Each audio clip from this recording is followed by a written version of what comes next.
Hello viewers, my name is Bhavna Mathur, lecturer electronics from GWPC Ajmer. मैं आज आपको EL 204 की यूनिट नंबर 1 में LED और जीनर डायोड के बारे में बताऊंगी कि इनकी वर्किंग क्या है, इनकी कैरेक्टरिस्टिक्स क्या है और कंस्ट्रक्शन क्या है।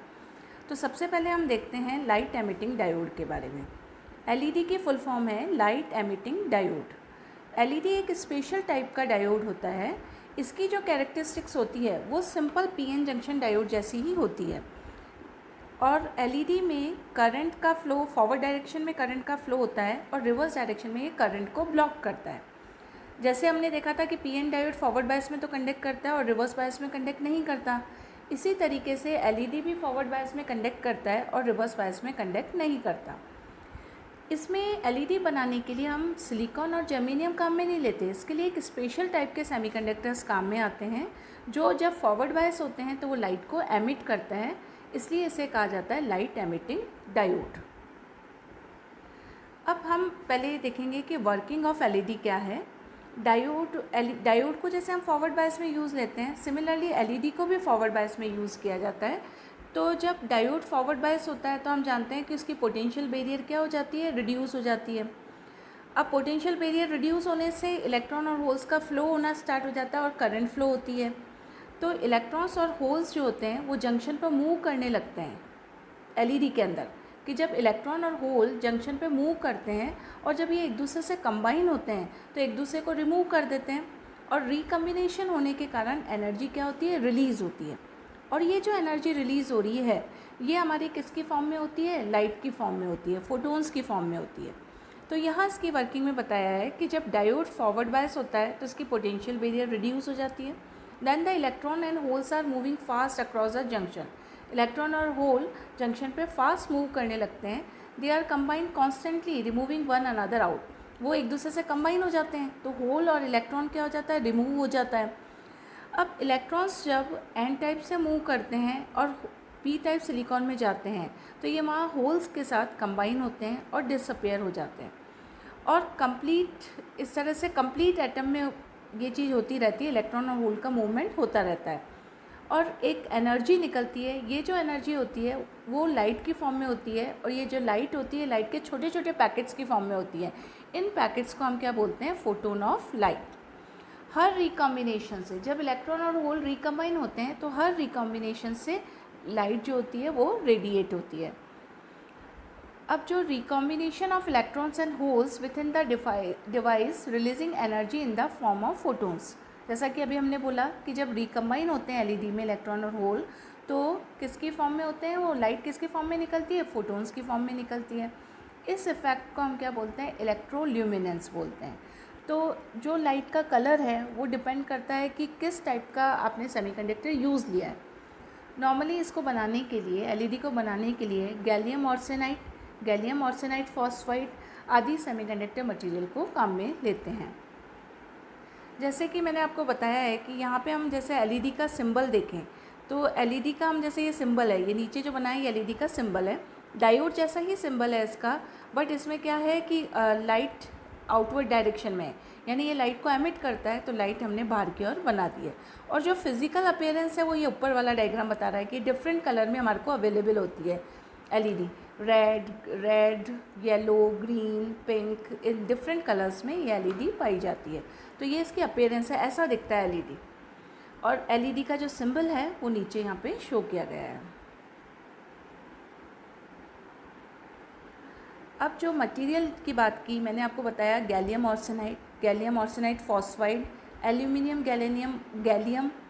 Phosphide, gallium phosphide, aluminium gallium phosphide, ये सब मटेरियल काम में लेते हैं। और हर मटेरियल अलग अलग कलर की लाइट को एमिट करता है। जैसे गैलियम आर्सेनाइड के लिए लिखा है कि वो इंफ्रारेड करता है। उसके बाद gallium arsenide phosphide red to infrared करता है, ऑरेंज कलर करता है। Aluminium gallium arsenide phosphide high brightness की red, orange and yellow emit करता है एंड सो ऑन।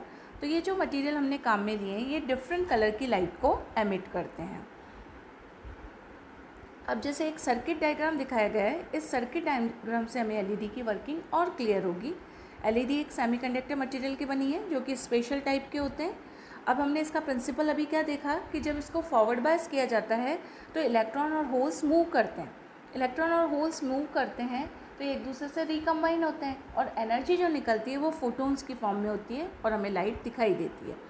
तो अगर अभी अपन यहाँ पे देखें तो यहाँ हमको क्या दिखाई दे रहा है, ये चीज़ क्या है, एक बैटरी लगाई है हमने यहाँ पे, ये नीचे क्या लगा, ये क्या लगा रखा है, बैटरी, जिसका पॉजिटिव टर्मिनल हमने पी टाइप से कनेक्ट किया है और नेगेटिव टर्मिनल हमने किससे कनेक्ट किया है, एन टाइप से।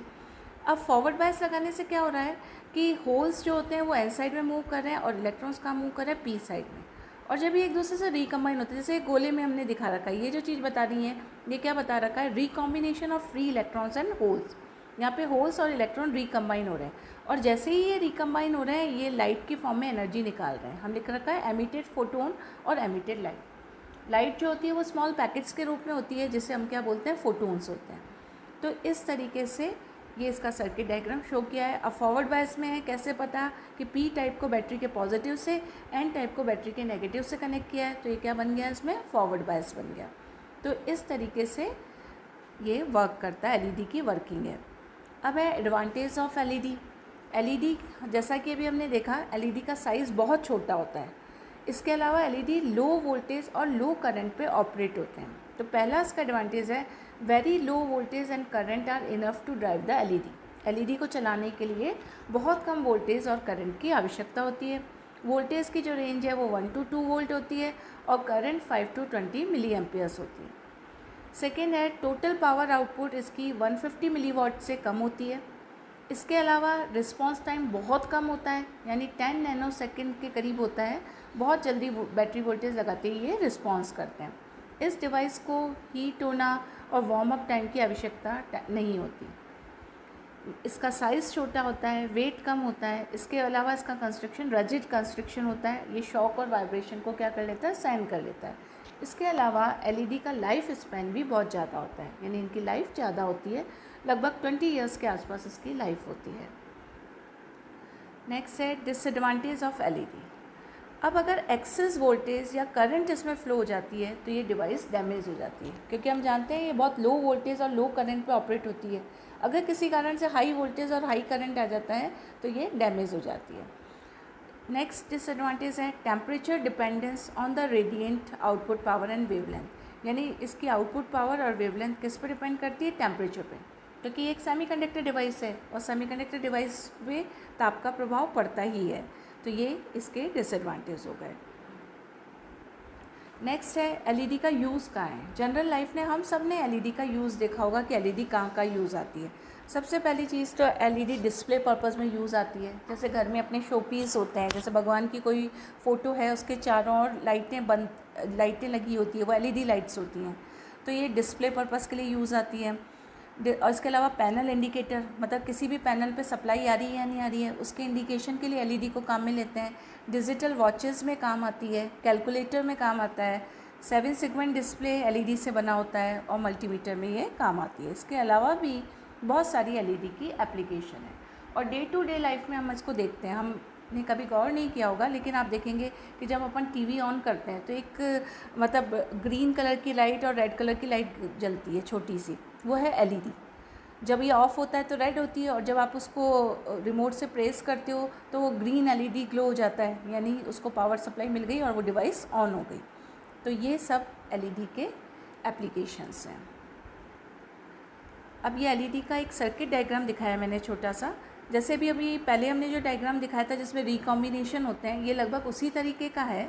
इसमें क्या किया कि जो एलईडी का सिंबल शो किया गया, सिंबल हमारा पीएन डायोड जैसा ही है, बस जो लाइट है वो 2 एरो से लाइट क्या बता देते हैं हम, बाहर की ओर आ रही है।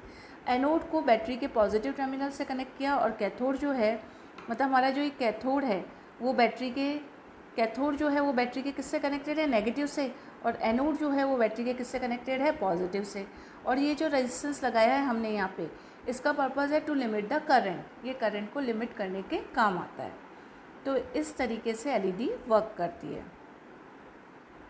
अब अगर एलईडी के हम वीआई कैरेक्टरिस्टिक्स प्लॉट करें तो वीआई कैरेक्टरिस्टिक्स प्लॉट करने के लिए जैसे मैंने अभी आपको डायग्राम बताया था, उस डायग्राम में क्या करा, बैटरी से कनेक्ट कर दिया। अब कैरेक्टरिस्टिक्स प्लॉट करने के लिए हमें क्या चाहिए, बहुत सारी वी और आई की वैल्यू चाहिए। तो जो हमने अभी डायग्राम में बैटरी लगाई थी, उस बैटरी को अगर एक पोटेंशियोमीटर की तरह जोड़ दें तो पोटेंशियोमीटर क्या करेगा, बैटरी के वोल्टेज को वैरी करेगा। वोल्टेज की रीडिंग नोट करेंगे हम V की, और V के कॉरस्पॉन्डिंग I की वैल्यू नोट करेंगे और उनके बीच में VI कैरेक्टरिस्टिक्स प्लॉट करेंगे। तो इसमें हमें दिख रहा है कि अगर हम VI कैरेक्टरिस्टिक्स प्लॉट करते हैं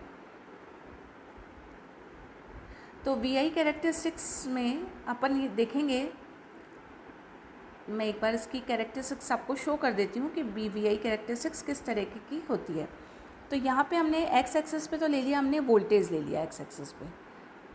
एक्स एक्सिस पे तो आपको यहाँ पे ये एक्स एक्सिस है इस डायरेक्शन में, इस पे तो हमने ले लिया वोल्टेज, और ये वाली क्या है हमारी वाई एक्सिस है, इस पर हमने ले ली करंट। तो ये है फॉरवर्ड वोल्टेज और ये है फॉरवर्ड करंट। फॉरवर्ड बायस में ही काम करता है एलईडी, रिवर्स बायस में तो काम ही नहीं लेते इसको। तो यहाँ हम देखेंगे कि जैसे जैसे वोल्टेज बढ़ा रहे हैं करंट का मान बढ़ रहा है। तो यहाँ हमने ये जो डिफरेंट कैरेक्टरिस्टिक्स प्लॉट किए हैं ये अलग अलग कलर के लिए, इंफ्रारेड के लिए अलग है, रेड के लिए अलग है, green, yellow, blue, white and सब के लिए अलग अलग है। अब इसकी जो कैरेक्टरिस्टिक्स है it is similar to P N diode. हम देख रहे हैं स्टार्टिंग में तो यहाँ पे इस वाले पॉइंट पे देखें करंट जीरो है, फिर धीरे धीरे करंट वोल्टेज के साथ साथ एक्सपोनेंशियली बढ़ रही है। ऐसा क्यों? क्योंकि अगर वोल्टेज कट इन वोल्टेज से कम है तो करंट जीरो रहेगी, और जैसे ही वोल्टेज कट इन से ज़्यादा बढ़ते हैं फॉरवर्ड बायस में तो करंट तेज़ी से इसमें बढ़ने लगती है। तो इस तरह की इसमें कैरेक्टरिस्टिक्स आएगी। नेक्स्ट हम पढ़ेंगे जीनर डायोड। अभी हमने एलईडी के बारे में पढ़ा कि एलईडी का कंस्ट्रक्शन क्या है, वर्किंग क्या है, कैरेक्टरिस्टिक्स क्या है, इसके अलावा एप्लीकेशन, एडवांटेज और डिसएडवांटेज देखें। नेक्स्ट है जीनर डायोड। जीनर डायोड भी क्या है, सिंपल पीएन डायोड से थोड़ा अलग है। इसमें जीनर डायोड में क्या किया जाता है, इसकी डोपिंग ज़्यादा की जाती है जीनर डायोड में। जैसा कि हम जानते हैं डोपिंग से क्या मतलब है, किसी भी सेमीकंडक्टर में इम्प्योरिटी मिलाने का प्रोसेस। जीनर डायोड की वर्किंग को देखेंगे कि जीनर डायोड किस प्रकार से वर्क करता है। जीनर डायोड देखने से पहले मैं आपको थोड़ा सा आइडिया बताऊंगी कि सिंपल डायोड पीएन डायोड में क्या होता था। सिंपल पीएन डायोड जो है नॉर्मली फॉरवर्ड बायस में कंडक्ट करता था और बायस में कंडक्ट नहीं करता था। तो यानी उसमें करंट सिर्फ एक ही डायरेक्शन में फ़्लो होती थी, अपोजिट डायरेक्शन में करंट फ्लो नहीं होती थी डायोड में। तो जीनर डायोड जो हैं वो डिफरेंट है पीएन डायोड से कि जीनर डायोड जो है वो रिवर्स बायस पे काम आते हैं। यानी जब इनको हम फॉरवर्ड बायस रखते हैं तब तो ये सिंपल डायोड की तरह बिहेव करते हैं, लेकिन जब हम इन्हें रिवर्स बायस रखा जाता है तो ये ब्रेकडाउन रीजन में काम आते हैं और एज ए वोल्टेज रेगुलेटर इनको उस समय काम में लेते हैं। यानी इनके अक्रॉस वोल्टेज तो कांस्टेंट हो जाते हैं और करंट तेज़ी से बढ़ती है। तो Zener diode on the other hand not only allow the flow of current when use in forward bias, means forward bias में तो करंट फ्लो होती ही होती है, but they also allow the flow of current when use in the reverse bias. So far the applied voltage is above the breakdown voltage. Reverse bias में कब काम आएंगे, जब इनका अप्लाइड वोल्टेज ब्रेकडाउन वोल्टेज से ज़्यादा होगा। इस वोल्टेज को जिस पर इनका ब्रेकडाउन होता है उसे हम बोलते हैं जीनर ब्रेकडाउन वोल्टेज। ब्रेकडाउन की दूसरी डेफिनेशन ये हो सकती है कि breakdown voltage is a voltage on which Zener diode start conducting in reverse direction. मतलब रिवर्स बायस में वो वोल्टेज जिस पर जीनर डायोड का कंडक्शन स्टार्ट होता है उसे हम क्या बोलते हैं, ब्रेकडाउन वोल्टेज बोलते हैं। अब यहाँ पे जीनर डायोड का सिंबल शो किया गया है कि जीनर डायोड का इस तरीके से सिंबल यूज़ करते हैं। As the reverse voltage applied to Zener diode increases towards a specific breakdown voltage, a current start flowing through the diode and this current is known as Zener current। यानी जब Zener diode का breakdown होता है, यानी Zener diode पे reverse voltage जब breakdown voltage के बराबर पहुंचते हैं तो उसका ब्रेकडाउन होता है और जो करंट फ्लो होने लगती है उसे हम बोलते हैं जीनर करंट। जीनर डायोड के अंदर ब्रेकडाउन दो प्रकार से हो सकता है, जीनर इफेक्ट के कारण या एवलांचे इफेक्ट के कारण। ये दोनों इफेक्ट हम अभी आगे कंसिडर करेंगे कि जीनर इफेक्ट क्या होता है और एवलांचे इफेक्ट क्या होता है। जीनर इफेक्ट जो है वो 4 वोल्ट से कम वोल्टेज हों तब ज़्यादा डोमिनेट करता है, प्रीडोमिनेट करता है, जबकि एवलांचे इफेक्ट 6 वोल्ट या उससे ऊपर जब वोल्टेज हो तब काम में लिया जाता है। और 4 to 6 वोल्ट के बीच में दोनों इफेक्ट प्रेजेंट होते हैं, यानी जीनर से भी ब्रेकडाउन हो सकता है और एवलांचे इफेक्ट से भी ब्रेकडाउन हो सकता है। अब जीनर डायोड के बारे में देखें तो हमें ये समझ में आया कि Zener diode is a special type of device design to operate in the Zener breakdown region. It is operated in breakdown region, मतलब एक स्पेशल टाइप की डिवाइस है जो कि जीनर ब्रेकडाउन रीजन में ऑपरेट होती है मतलब ब्रेकडाउन रीजन में ही इसका मेन यूज़ है। जीनर डायोड ऑर्डिनरी डायोड से किस तरह से डिफरेंट होता है कि जीनर डायोड में डोपिंग जो होती है वो ऑर्डिनरी डायोड से ज़्यादा रखी जाती है। यहाँ डोपिंग से मीनिंग है कि इम्प्योरिटी मिलाने का प्रोसेस डोपिंग कहलाता है। तो जो इम्प्योरिटी का कंसनट्रेशन है वो जीनर डायोड में ज़्यादा रखा जाता है। तो हम बोल रहे हैं Zener diode is heavily doped than the normal PN junction diode. और इसकी जो डिप्लीशन लेयर बनती है वो बहुत पतली बनती है, क्योंकि हम जानते हैं कि अगर डोपिंग ज़्यादा होगी तो डिप्लीशन लेयर क्या होगी, बहुत नैरो होगी। इसलिए जीनर डायोड में हैवी इलेक्ट्रिक करंट फ्लो हो जाती है नॉर्मल पीएन जंक्शन डायोड की तुलना में। फॉरवर्ड बायस में इसमें ज़्यादा करंट फ्लो होगी जीनर में, क्यों? क्योंकि इसमें इम्प्योरिटी का कंसनट्रेशन ज़्यादा है, तो फ्री होल्स और फ्री इलेक्ट्रॉन इसमें ज़्यादा होंगे as compare to ordinary PN diode. Next point है, last point, zener diode allows electric current in forward direction like a normal diode, but also allow electric current in the reverse direction if the applied reverse voltage is greater than the zener voltage. ये भी हम देख चुके हैं कि forward bias में तो ये सिंपल पीएन डायोड की तरह वर्क करता है, लेकिन जब रिवर्स बायस में वोल्टेज ब्रेकडाउन वोल्टेज से बढ़ते हैं तब भी जीनर में हैवी करंट फ्लो होती है। तो जीनर को हमेशा हम रिवर्स डायरेक्शन में ही कनेक्ट किया जाता है, क्योंकि ये डिज़ाइन ही स्पेशली रिवर्स में वर्क करने के लिए हुए हैं। अब यहाँ पे मैं एक कैरेक्टरिस्टिक शो करिए जीनर डायोड की। इस कैरेक्टरिस्टिक्स को अगर हम देखें, जीनर डायोड की अगर हम कैरेक्टरिस्टिक्स को देखें तो इस कैरेक्टरिस्टिक्स में हमने क्या किया है कि जो एक्स एक्सिस है इधर, उधर तो वोल्टेज ले लिए हैं, और वाई एक्सिस पे हमने क्या ले लिया, करंट ले लिया। यानी इधर तो हमारा हो गया V और ऊपर हमने क्या ले लिया, I ले लिया। अब इसके अंदर स्टार्टिंग में फॉरवर्ड बायस में क्या होगा कि जब वोल्टेज बढ़ाएंगे तो स्टार्टिंग में तो करंट जीरो है। जब तक कि forward voltage cut in voltage के बराबर ना हो जाए करंट का फ्लो उसमें स्टार्ट नहीं होता है। तो यहाँ पे हमने दिख रहा है कि जब कट इन वोल्टेज के बराबर वोल्टेज पहुँच गया इस बिंदु पे तो करंट का फ्लो उस पर स्टार्ट हो गया। बट फॉरवर्ड बायस में हम इसको यूज़ नहीं लेते, हमारा मेन पर्पज़ है रिवर्स बायस में यूज़ लेना। तो रिवर्स बायस में यानी minus negative voltage, opposite polarity के वोल्टेज वो इधर लिए अपन ने, तो यहाँ पे रिवर्स बायस की कैरेक्टरिस्टिक्स हो गई है। इसमें हम देखेंगे कि स्टार्टिंग में करंट की वैल्यू तो क्या दिख रही है, हमारे को ज़ीरो दिख रही है। माइनॉरिटी कैरियर्स के कारण वेरी स्मॉल करंट फ्लो होगी, जिसे हम बोलते हैं रिवर्स सैचुरेशन करंट। उसके बाद जब हमारे रिवर्स के जो वोल्टेज हैं वो VZ के बराबर पहुँच गए तो इस जीनर का ब्रेकडाउन हुआ, और ब्रेकडाउन होने पे वोल्टेज तो कांस्टेंट हो गया, लेकिन करंट क्या हुई, तेज़ी से बढ़ी। तो यहाँ लिखा है कि ये कैरेक्टरिस्टिक ग्रेजुअली चेंज हो रही है, मतलब स्टार्टिंग में तो करंट धीरे धीरे बढ़ रही है, फिर एकदम करंट तेज़ी से फ्लो होना यहाँ पे क्या हो गई, स्टार्ट हो गई। तो VZ वोल्टेज को ब्रेकडाउन वोल्टेज कहते हैं, जिसमें करंट तेज़ी से बढ़ी, और ये कब हो रहा है, रिवर्स बायस में हो रहा है। तो ये जीनर डायोड की कैरेक्टरिस्टिक्स है, VI कैरेक्टरिस्टिक्स।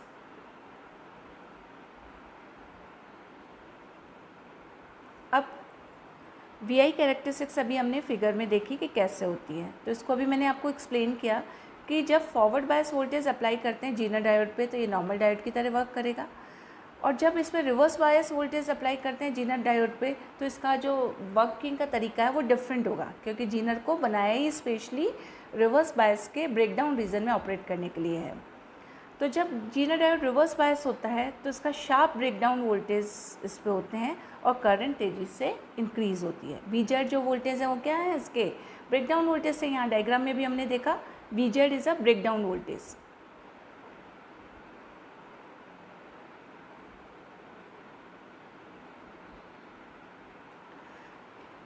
अब जीनर डायोड की कैरेक्टरिस्टिक्स में ही हम देख रहे हैं कि जब रिवर्स वोल्टेज जीनर डायोड पे लगाते हैं तो स्टार्टिंग में तो उसमें बहुत कम लीकेज करंट फ्लो होती है जब तक वोल्टेज जीनर वोल्टेज से कम है। जब रिवर्स वोल्टेज का मान जीनर डायोड के वोल्टेज तक पहुंच जाता है तो इसमें हैवी करंट फ्लो होना स्टार्ट हो जाती है। इस पॉइंट पे अगर हम देखें, थोड़ी सी भी वोल्टेज को बढ़ाते हैं तो करंट बहुत तेज़ी से बढ़ती है। करंट के तेज़ी से बढ़ने के कारण इसका ब्रेकडाउन होता है, उसे हम बोलते हैं जीनर ब्रेकडाउन। हालांकि जीनर ब्रेकडाउन जो होता है वो कंट्रोल रेट से होता है, इस कारण से हमारा जो डिवाइस है वो डैमेज नहीं होती है, मतलब जीनर डायोड डैमेज नहीं होता है। अब जीनर ब्रेकडाउन वोल्टेज जो है वो किस पे डिपेंड करता है, डोपिंग पे, कि अगर if the diode is heavily doped Zener breakdown occurs at low reverse voltage. अगर डोपिंग ज़्यादा है तो लो वोल्टेज पे इसका ब्रेकडाउन होगा, और अगर डोपिंग कम है तो जीनर ब्रेकडाउन जो है वो हाई रिवर्स वोल्टेज पे होता है।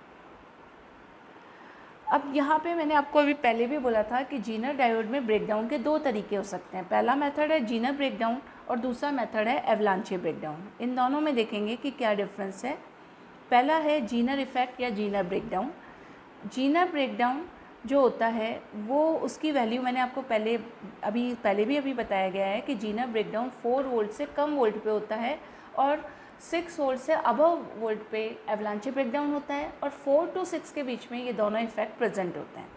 तो मैं यही यहाँ पे बात कह रही हूँ कि जीनर डायोड का जो ब्रेकडाउन होता है वो 4 वोल्ट से कम पे होता है या 4 to 6 के बीच में जीनर इफेक्ट काम में लेते हैं। जब जीनर डायोड पे रिवर्स वोल्टेज लगाते हैं तो बहुत इस पर क्या होता है, स्ट्रॉन्ग इलेक्ट्रिक फील्ड डेवलप होती है। क्यों? क्योंकि हमको पता है जीनर डायोड की डोपिंग ज़्यादा होती है। डोपिंग ज़्यादा होने से जो डिप्लीशन लेयर बनती है वो बहुत नैरो होती है और डिप्लीशन लेयर के नैरो होने से इलेक्ट्रिक फील्ड बहुत स्ट्रॉन्ग डेवलप होती है। अब ये जो स्ट्रॉन्ग इलेक्ट्रिक फील्ड डेवलप हुई है ये कोवेलेंट बॉन्ड को तोड़ती है और वैलेंस इलेक्ट्रॉन को बाहर निकालती है। वैलेंस इलेक्ट्रॉन जब कोवेलेंट बॉन्ड को तोड़ के बाहर आते हैं तो ये मूव कर जाते हैं कंडक्शन बैंड में और ये इलेक्ट्रॉन्स क्या हो गए, फ्री हो गए करंट फ्लो होने के लिए, मतलब they are free to move. क्योंकि हम जानते हैं कि वैलेंस बैंड तक तो वो ऑर्बिट में रहते हैं, लेकिन जब वैलेंस से कंडक्शन बैंड में इलेक्ट्रॉन जंप कर जाते हैं तो they are free to move. तो इस तरीके से बहुत सारे फ्री इलेक्ट्रॉन्स इसमें प्रोड्यूस होते हैं जीनर डायोड में और बहुत सारे फ्री इलेक्ट्रॉन प्रोड्यूस होने के कारण इसमें क्या होती है, हैवी करंट फ्लो होती है और इसके जंक्शन का ब्रेकडाउन होता है। ये इफेक्ट कहलाता है जीनर इफेक्ट। यानी जीनर इफेक्ट में हमें 2-3 चीज़ें क्लियर हुई कि पहली चीज़ तो जीनर डायोड की डोपिंग ज़्यादा रखी जाती है, उससे डिप्लीशन लेयर क्या होती है, बहुत नैरो होती है। डिप्लीशन लेयर नैरो होने से वहाँ पे जो इलेक्ट्रिक फील्ड प्रोड्यूस हुई है वो बहुत स्ट्रॉन्ग हो जाती है।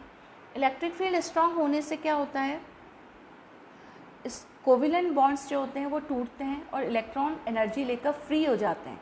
अब ये जो फ्री इलेक्ट्रॉन्स हैं they move to the covalent bond को तोड़ के they move to conduction band. मतलब जब ये कोवेलेंट बॉन्ड टूटते हैं, इनको एनर्जी मिलती है इलेक्ट्रॉन्स को, तो ये वैलेंस बैंड से कहाँ जंप कर जाते हैं, कंडक्शन बैंड में। और जब ये कंडक्शन बैंड में आ गए तो ये they are free to move और जब इलेक्ट्रॉन्स या होल्स मूव करते हैं तो इनके कारण करंट फ्लो होती है। तो इस तरीके से जीनर इफेक्ट प्रोड्यूस होता है, करंट तेज़ी से बढ़ती है और जंक्शन का ब्रेकडाउन होता है। अब नेक्स्ट हम देखेंगे एवलांचे इफेक्ट। हमने अभी देखा कि जो जीनर डायोड है उसमें ब्रेकडाउन 2 मेथड से हो सकता है, जीनर इफेक्ट और एवलांचे इफेक्ट। अब हम पढ़ेंगे एवलांचे इफेक्ट के बारे में। जैसा कि हम जानते हैं कि जो एवलांचे इफेक्ट है वो 6 वोल्ट या उससे अबव वोल्टेज पे मेनली पाया जाता है। तो और ये हमेशा ये एवलांचे और जीनर दोनों इफेक्ट होंगे रिवर्स बायस में, क्योंकि जीनर डायोड बना ही रिवर्स बायस में ऑपरेट होने के लिए है। रिवर्स बायस के भी कौन से रीज़न के लिए, ब्रेकडाउन रीज़न के लिए। तो रिवर्स बायस कंडीशन में कंडक्शन जो होता है वो क्या होता है, माइनॉरिटी कैरियर्स के कारण होता है। अगर आपके ब्रेकडाउन वोल्टेज कम है तो सिर्फ माइनॉरिटी कैरियर्स के कारण करंट फ्लो होती है, जिसे हम बोलते हैं रिवर्स सैचुरेशन करंट। जब हम रिवर्स वोल्टेज का मान बढ़ाते हैं जीनर डायोड पे तो हमारे जो ये माइनॉरिटी कैरियर्स हैं ये एक्सेलरेट होते हैं, इनको एनर्जी मिलती है, काइनेटिक एनर्जी बढ़ती है इनकी। तो जब ये एक्सेलरेट होके दूसरे एटम से कोलाइड करते हैं तो वहाँ उनके कोवेलेंट बॉन्ड को तोड़ देते हैं और इलेक्ट्रॉन्स को फ्री कर देते हैं। अब ये इलेक्ट्रॉन्स जो फ्री हुए ये एनर्जी किससे, जो हमारे माइनॉरिटी कैरियर हैं उनसे एनर्जी को गेन कर लेते हैं और फिर ये अन्य एटम से टकराते हैं, दूसरे एटम से कोलाइड करते हैं, वहाँ से भी इलेक्ट्रॉन फ्री कर देते हैं। तो इस तरीके से बहुत सारे इलेक्ट्रॉन फ्री हो जाते हैं और ये जो कोलिजन का प्रोसेस है ना, ये एक चैन रिएक्शन बन जाता है। तो इस तरीके से एवलांचे इफेक्ट प्रोड्यूस होता है। अब जैसे मैं बता रही हूँ, due to additionally acquired energy these valence electron will break their covalent bond and jump into the conduction band to become free conduction.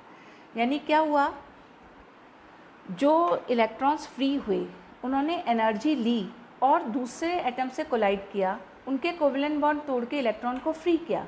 अब जो इलेक्ट्रॉन फ्री हो गए वो एनर्जी लेके कंडक्शन बैंड में जंप कर जाते हैं और हम जानते हैं कि कंडक्शन बैंड, यहाँ बॉन्ड की जगह बैंड होगा, कंडक्शन बैंड जो होता है वहाँ पे अगर इलेक्ट्रॉन आ गया तो वो फ्री होता है मूव करने के लिए।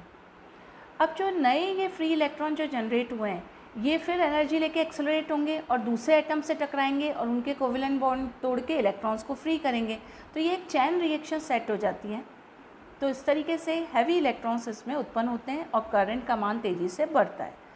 तो अब हम कह रहे हैं they will knock out some more valence electron. जो ये इलेक्ट्रॉन्स ने एनर्जी गेन की है ये दूसरे इलेक्ट्रॉन्स को बाहर निकालता है कोलाइड करके। तो ये इसमें कैरियर का मल्टीप्लिकेशन होता रहता है, यानी चार्ज कैरियर्स की संख्या बढ़ती रहती है। तो मैं एक बार एवलांचे इफेक्ट को शॉर्ट में आपको वापस बता देती हूँ with the comparison of Zener effect. जैसे जीनर इफेक्ट में तो हमने ये देखा था कि इलेक्ट्रिक फील्ड बहुत स्ट्रांग होती है, तो उस इलेक्ट्रिक फील्ड में जो एटम्स हैं उनमें जो वैलेंस इलेक्ट्रॉन है वो एनर्जी लेके इलेक्ट्रिक फील्ड से एनर्जी लेकर फ्री हो जाते हैं और हैवी करंट फ्लो होती है और ये फ्री इलेक्ट्रॉन मूव कर जाते हैं कंडक्शन बैंड में। जबकि एवलांचे इफेक्ट के अंदर क्या होता है, एवलांचे इफेक्ट के अंदर हम जो ये रिवर्स बायस लगाते हैं तो रिवर्स बायस के कारण इनिशियली तो बहुत कम करंट फ्लो होती है और जो करंट फ्लो होती है वो माइनॉरिटी कैरियर्स के कारण होती है। लेकिन जब आप रिवर्स बायस लगाते हो तो माइनॉरिटी कैरियर्स क्या करते हैं, एनर्जी को गेन कर लेते हैं और एनर्जी गेन करके ये क्या करते हैं, एटम जो हैं डिप्लीशन लेयर में जो एटम्स हैं उनसे कोलाइड करते हैं। जब ये एटम्स से कोलाइड करते हैं यानी एटम से टकराते हैं तो उनके कोवेलेंट बॉन्ड तोड़ देते हैं और इलेक्ट्रॉन और होल पेयर क्या होता है, फ्री होता है। अब जो ये इलेक्ट्रॉन होल पेयर फ्री हुए हैं ये एनर्जी लेकर अन्य एटम से टकराएंगे, अन्य एटम से कोलाइड करेंगे और उनके बॉन्ड तोड़ के इलेक्ट्रॉन और होल फ्री करेंगे। इस तरीके से कि ये चैन रिएक्शन सेट हो जाती है और बहुत ज़्यादा संख्या में फ्री इलेक्ट्रॉन्स उत्पन्न होते हैं। अब जो ये फ्री इलेक्ट्रॉन्स उत्पन्न हुए they are free to move in conduction band, ये कंडक्शन बैंड में मूव कर जाते हैं और इनके कारण हैवी करंट फ्लो होती है। तो इस तरीके से हमने देखा कि जो जीनर डायोड हैं, जीनर डायोड की कैरेक्टरिस्टिक्स देखी। कंस्ट्रक्शन में हमने देखा कि ये सेमीकंडक्टर के ही बने हुए होते हैं लेकिन इनकी डोपिंग ज़्यादा रखी जाती है। अब इनमें ब्रेकडाउन के दो मेथड हमने पढ़े, एवलांचे इफेक्ट एंड जीनर इफेक्ट। अब हम देखेंगे advantage of Zener diode. Zener diode के क्या एडवांटेज हैं, इनकी पावर डिसिपेशन कैपेसिटी बहुत हाई होती है, इनकी एक्यूरेसी हाई होती है, साइज़ छोटा होता है, इसके अलावा इनकी लो कॉस्ट होती है। नेक्स्ट है एप्लीकेशन ऑफ जीनर डायोड। जैसे कि मैं आपको अभी बार बार बता रही हूँ कि जीनर डायोड जब ब्रेकडाउन रीजन में काम करता है तो वोल्टेज उसके अक्रॉस कांस्टेंट हो जाते हैं और करंट तेज़ी से बढ़ती है। तो सबसे पहला और इम्पॉर्टेंट यूज़ है कि जीनर डायोड वोल्टेज स्टेबलाइज़र की तरह यूज़ आता है। जो सेकेंड पॉइंट है हमारा कि Zener diode are use in voltage stabiliser और शंट रेगुलेटर की तरह यूज़ आते हैं। इसके अलावा इन्हें रेफरेंस वोल्टेज सोर्स की तरह भी काम ले सकते हैं। क्यों? क्योंकि इनके वोल्टेज क्या होते हैं, कांस्टेंट होते हैं ब्रेकडाउन में। तो वोल्टेज कांस्टेंट है तो इसकी तुलना आप किसी और वोल्टेज से कर सकते हो, तो ये एज ए वोल्टेज रेफरेंस काम ले सकते हैं। थर्ड एप्लीकेशन है Zener diode are use in switching operation. Switching मतलब ऑन ऑफ करना है किसी भी सिस्टम को, उसमें काम ले सकते हैं। जीनर डायोड क्लीपर और क्लैम्पर में काम आ सकते हैं। इसके अलावा Zener diode different protection circuit में काम लिया जाता है जीनर डायोड को। Thank you.